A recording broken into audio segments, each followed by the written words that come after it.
தாவேகா தலைவரின் வீட்டு முன்பு குவிக்கப்பட்ட போலீசார்.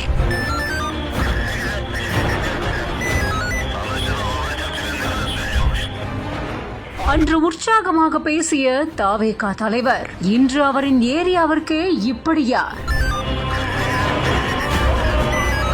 ஒருத்தரும் எங்களை தாண்டி போக முடியாது.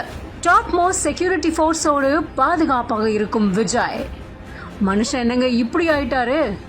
கரூர் மாவட்டத்தோட சம்பவம் நாட்டையே உலுக்கின நிலையில நீலாங்கரையில இருக்கிற அவரோட வீட்டுக்கு பலத்த போலீஸ் பாதுகாப்பு போடப்பட்டிருக்கு.